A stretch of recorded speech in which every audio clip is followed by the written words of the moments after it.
Shalom. Once again, all praises, honor, and glory unto the Most High. Yahweh Ba'asham, Yahweh Shai, Ba'asham Rakakwadash. Double honors to the elders and the apostles of the great millstone, and salutations to all you sincere. And this is your brother Abawan, back again with another video through the spirit and power of Yahweh Ba'asham, Yahweh Shai, Ba'asham Rakakwadash. All praises and glory is due, especially in the times that we're in, right? And now this is the book of 1 Thessalonians 5 verse 1. But of the times and seasons, brethren, ye have no need that I write unto you. For ye yourselves know perfectly that the day of Yahweh so cometh as a thief in the night. For when they shall say peace and safety, then sudden destruction cometh upon them, as travail upon a woman with child, and they shall not escape. And that's right, this is basically going into the title of this video, right? That this is the curtain call for this kingdom, right? Or the curtain calls for this kingdom, and Jesus is about to take a vow, right? Basically, be ready for the curtain call of this kingdom, because right now you already see these devils taking their vows, man. They are already going out of this kingdom. This show is over. This movie of Esau's rulership, right? This act, right? This time period, this movie, this world is done away with, and the Most High Yahweh Hashem Yahushai is about to call for the curtain calls in this kingdom. Right, so I'm in those times right now. So I went to the Google and I asked, what is the definition of the word curtain call or the phrase curtain call? A curtain call is the final stage of a performance where actors, musicians, or dancers return to the front of the stage to receive applause, take bows, and acknowledge the audience. The term originated from literally drawing the stage curtains close after the bow, right? And when it comes to slangs and the like, the curtain call is basically the end of a thing, which is where we are at, according to where we are at in Esau's kingdom, right? And starting with the elder apostles on down, we always say that the Most High Yahweh Sham Yahushua is the ultimate director, right? And the ultimate movie maker, because everything that happens in this kingdom, everything that happens in this world is basically orchestrated by the Most High Yahweh Sham Yahushua. That's why the precepts say, let's get that.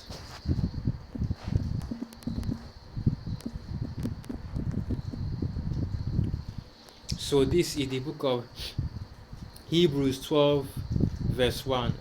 Wherefore, seeing we also are compassed about with so great a cloud of witness, let us lay aside every weight and the sin which doth easily so beset us, and let us run with patience the race that is set before us, right? Because basically we have been given this truth, right? And the truth is a journey, it's a race in which we are involved in. That's why the scriptures say that whosoever will endure it to the end, the same shall be saved. Right, so basically it's not even a matter of being ready, but rather staying ready. So I'm going to change the title from be ready to stay ready for the curtain call, right? Stay ready for the curtain call, because that is what we have been set up in this truth to do. As we are already in this truth, we stay ready, because like I just read, Allah Yahweh cometh as a thief in the night, right? When you not know, we do not know the day, we do not know the hour, we do not know the time period in which Allah Yahweh will return, but we do know that He is returning. So we are constantly in a state of observation, right? Constantly in a state of vigilance. That's what I was looking for.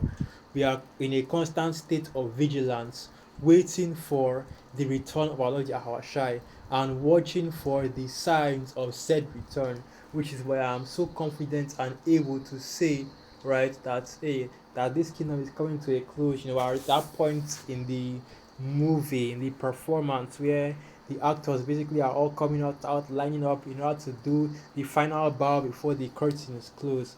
And when the curtain is closed on this kingdom, that's when the director says cut. That's another Yahushai, cracks the skies and returns back on the earth and basically brings the judgment of this kingdom upon it, right? So now Hebrews 12 verse 2. Looking unto Yahushai, the author and finisher of our faith, who for the joy that was set before him endured the cross, despising the shame, and is set down at the right hand of the throne of the Most High. Right, now I have to add a second verse because it's always lovely to go into the author and finisher of our faith, right? Because when we as the men of the Most High, right, we are looking for an increase in faith, right? You are looking for more faith. We are looking to increase your faith. You do so through our Lord Yahushua, right? The way, the truth, and the life, as the scriptures say.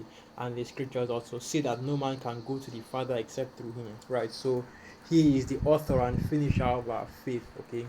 And he is one that has given us the gift of faith to believe in the Most High Yahweh Hashem Yahushua, who, like I said, is in control of all things. So let's go and get that in the book of Isaiah, right?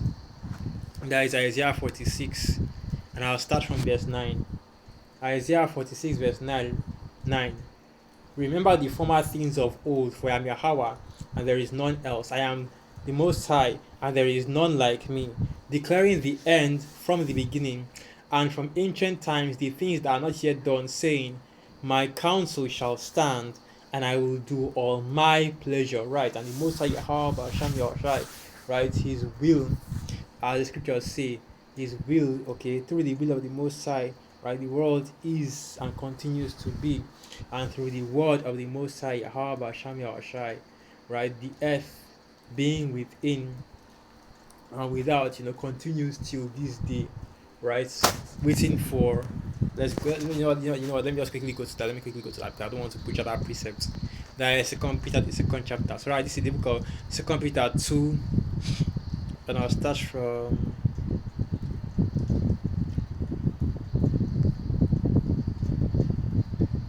it is 2 Peter 2 verse 7. But the heavens and the earth, which are now by the same word kept in store, reserved unto fire against the day of judgment and perdition of ungodly men. Right, and it's the word of the Most High Yahweh Hashem Yahushai that is preserving the earth even after the initial flood, right? And even after the initial judgment, okay. And the heavens and the earth, of course, represents the rulership and the people that are inhabiting the earth, not the actual heavens or the earth, because you already know what the scriptures say, right? The earth abideth forever. And that's basically what I'm trying to say is that the coming destruction, the coming judgment from the Most High is not going to destroy the earth, okay? So the earth isn't going to eventually blow up and be replaced with new earth, right? But that's not going to happen. But rather, the earth that is going to be destroyed are the inhabitants of this kingdom, the Babylonians, the people of this kingdom, right? That are in that Babylonian mindset, whether it's 2/3 of our people, the heathen, and of course Esau, that goes without saying, right? Those are the ones that are going to be destroyed. And this kingdom and this rulership and the powers of this kingdom, which is the heavens, will be destroyed right along with it, right? So, just like the scriptures say, and it's funny that we're in the book of 2 Peter 3, verse 2 Peter 3. So this is the book of 2 Peter 3, verse 11. Seeing then that all these things shall be dissolved, what manner of persons ought you to be in all holy conversations and godliness? Right. That's why the title of this video is Stay Ready for the Curtain Call, right? And I think I'm still going through the definition of the word curtain call. I've already gotten everything I want to get out of here, right? So you got to stay ready for the end of this thing, man. You have to stay ready for, when the time finally comes, when the prophecies are going in one after the other, right? When the prophecies are being fulfilled one after the other, right? And the end is manifest, fully manifest right before the eyes of the people of this kingdom, right?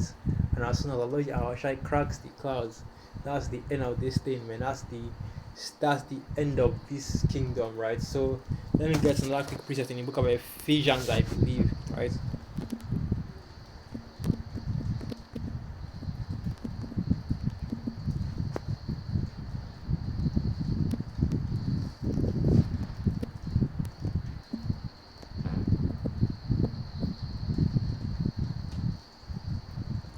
So this is the book of Ephesians 6 verse 11.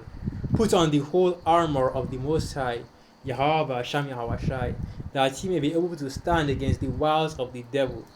For we wrestle not against flesh and blood, but against principalities, against powers, against the rulers of the darkness of this world, against spiritual wickedness in high places, right? And that's why the scriptures say that Lord Yahweh said in that if his kingdom were in this world, right, that his men would fight and gain his kingdom, but because his kingdom is not of this world, right, but it's of the world to come, and it's a world that's basically, you already know what it is. The world is an eternal kingdom, right?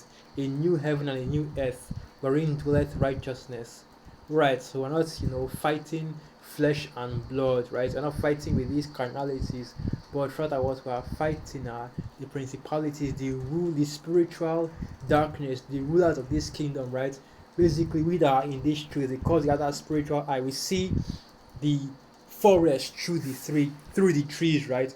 Everybody's looking at, the front facing middle management guys, you're Donald Trump, you're Elon Musk, basically all the major famous names that are practicing the wickedness of Esau Edom all over the earth, the small hearts as well, Netanyahu and Bibi and them and the like, right? But we understand that the true rulers of darkness of this kingdom, the true powers are of course the elites of Esau Edom, right? The elite banking families that control every aspect of this kingdom, the beast system, and that is set up and basically is the backbone of this kingdom, right? Which is going to eventually introduce the MOTB, right? The world, and so on and so forth, man. Another part of the prophecy like World War III, which will also lead to the return of our Lord Yahweh Shai. We see and we know who the real rulers of this kingdom are, who the real powers in this kingdom are, and we, through the spirit and power of the Most High Yahweh Hashem Yahweh, through this truth, are speaking against them. And that's why the scriptures say that the wicked shall be revealed through the spirit of the Most High's mouth and the brightness of his coming. Even him who's working is after Satan, right? That's the spiritual demon Satan, because we know that the elites of Esau Edom, really Esau Edom as a whole, operates on the left hand side. So we already know who and where their power is coming from, and who is the top of that power, right? And that is who we are really battling against on this side. And the victory is already assured through our Lord Yahweh Shai. But we're still going through the motions, you know what I'm saying? Let us still go through the motions. Let us still endure until that time of victory comes, right? Because until we are in the chariots, man, we are still on this grind, we are still in this truth, we are still focusing on the ministry and doing the will of the Most High, Yahweh Hashem Yahweh. Right, so now this is the book of Ephesians 6 verse 13. Wherefore take unto you the whole armor of the Most High, Yahweh Hashem Yahweh, that you may be able to withstand in the evil day, and having done all to stand, right? And you got to put on that full armor of the Most High to be able to withstand the evil day, right? The day of judgment, okay? And this armor basically is going to be what to keep us and preserve us, in the hour of temptation. Let me say it like that, because that's really what the evil day is, the hour of temptation. So now Ephesians 6 verse 14.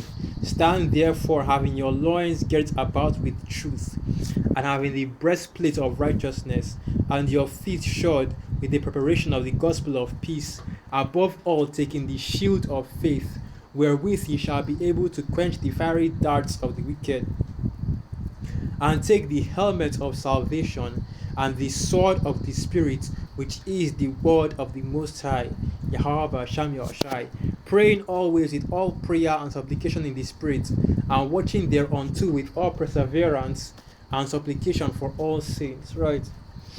And this is the armor that we put on in this truth every day, man. You have to have this full armor on you, through the Spirit every single day, in order to be able to continue to not only teach but to also receive this gospel of truth from the Most High Yahweh Hashem Yahweh through his servants the prophets. Okay, And that is what we as a people, right? You jakes out there that are in the world, you jakes that are in the world, and the brothers and the Akiamu Akwat that are, coming in new into this truth, man. This is what you have to be prepared with, okay? You don't, it's not a matter of getting ready, right? Because you should already be in the spirit, right? You should already be in that spirit, right? Of, enduring until the end while waiting patiently for the return of our Lord Yahweh Shai. But rather, it's a matter of staying in that spirit, right? So let's go to the book of, I believe that's the book of James, right? It's a matter of staying in that spirit, okay? Basically, not falling out or bugging out. Like you see so many people, so many jakes that eventually scoff and go back into the world too, right? So this is the book of James 1, and I'll start from verse 5. If any of you lack wisdom, let him ask of the Most High, Yahweh Basham Yahweh Shai, that giveth to all men liberally, and upbraideth not, and it shall be given him. But let him ask in faith, not in wavering, for he that wavereth is like a wave of the sea, driven with the wind and tossed, right? And basically just saying that if you lack faith, right, if you don't, if you lack the faith, man, you have to pray about that, Like we just read that right now, praying always in this truth, man. Fasting and prayer if necessary, in order to increase your faith, that you may receive the words that are being taught to you by the men of the Lord, right? And that you might also be better suited and better prepared, right, for the coming destruction that is about to happen on the earth, because we are still in those times, right? We are still, you know, all these prophecies are still coming to pass. We are still awaiting the downfall and the complete destruction, right? Because the downfall is already happening. The complete destruction of this kingdom, and the prophecies to and the prophecies will continue to move forward. So with that, I'll end the video right there. Once again, all praises, honor, and glory unto the Most High. Yahweh Ba'asham, Yahweh Shai Ba'asham Rakakwadash. Wa Abad Babal. And through the Spirit, I'll be a Kiam and Joaquata edified. Shalom.